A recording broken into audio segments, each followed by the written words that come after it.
महाराष्ट्रामध्ये दिवसेंदिवस परिस्थिती बदलते.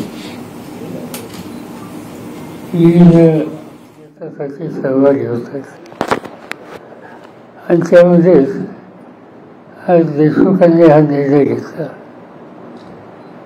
गेली अनेक वर्ष खेड तालुक्यामध्ये एका विशिष्ट विचारधारेनं काम करण्याची, लोकांच्या सहभागी होण्याची भूमिका ते बजावत होते. परंतु लोकांच्या समोरची मांडणी आणि वस्तुस्थिती याच्यामध्ये फार अंतर आहे. भाजपच्या एकंदर धोरणामध्ये हे पुन्हा पुन्हा जाणवल्यामुळेच त्यांनी हा निर्णय घेतला. राष्ट्रवादी काँग्रेस पक्षामध्ये मी त्यांचं स्वागत करतो. हे चित्र दिवसेंदिवस वाढत्या प्रमाणावर दिसतंय.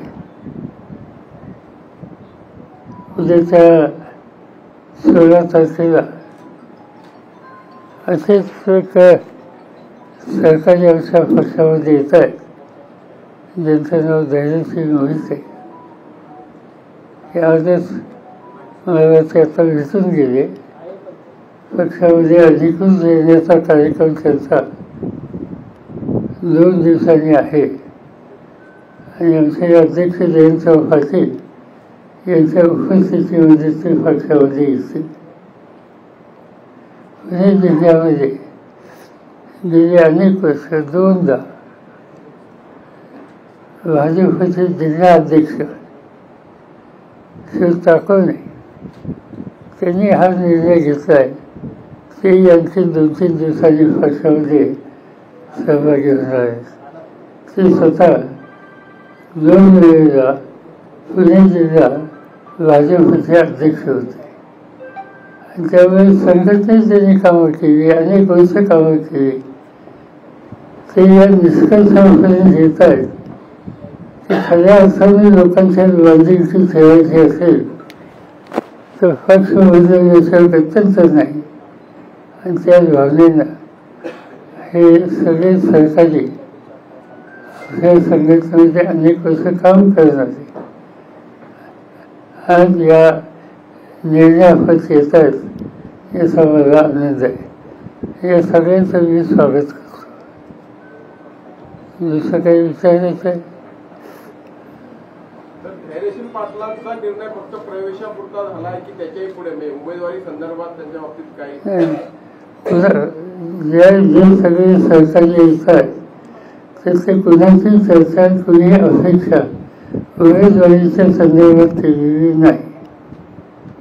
दरम्यानच्या काळामध्ये जे बोलणं झालं होतं की माढ्याची उमेदवारी अकलूज की फलटण एवढाच काय निर्णय घ्यायचा राहिलाय. माढ्याची उमेदवारी अकलूज की फलटण या दोघांपैकी त्यांनी निर्णय घ्यायचा, चर्चा करून ठरवायचंय. तर त्याचा काही निर्णय झालाय का?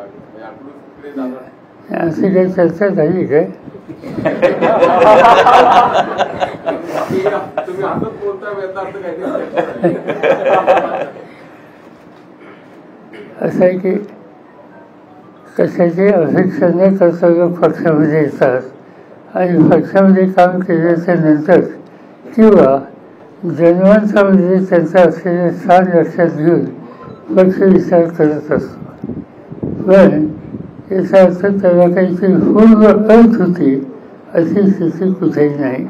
आता जे देशमुख या ठिकाणी आहेत त्यांनी कशाची अपेक्षा केली नाही. त्यांनी अपेक्षा एकच केली की एकत्रित काम करायचं आणि ते काम करण्याच्यामध्ये माझा सहभाग देण्याची माझी इच्छा आहे. त्याचा लाभ हा पक्षाने करून घ्यावा. कोल्हापूरचे आपले उमेदवार आहेत शाहू महाराज, त्यांच्यावर तिथले उमेदवार शिवसेनेचे संजय मंडलिक यांनी टीका केली की ते दत्तक आहेत, खरे वारसदार नाही किंवा खरे महाराज नाही. असं आहे की ते काय म्हणजे मला माहिती नाही, पण त्याच्यात आहे काय हा काय प्रश्न आहे. म्हणजे अनेक राजघराण्यामध्ये दत्तक ही काही गोष्ट नवीन नाही. अनेकांच्या गोष्टी उदाहरणं सांगतात आणि दत्तक होऊन एकदा स्वीकारल्याच्यानंतर तो त्या घराचा, घराण्याचा, कुटुंबाचा प्रतिनिधी होतो. आज ज्यांच्याबद्दल अशा प्रकारचे उल्लेख केला गेला याचा अर्थ किती खालच्या लेवलला विरोधक जातात हे काही गोष्टीवरच उदाहरण आहे. कोल्हापूरचे शाहू महाराज हे जनमानसामध्ये अतिशय आदर असलेली व्यक्ती होते.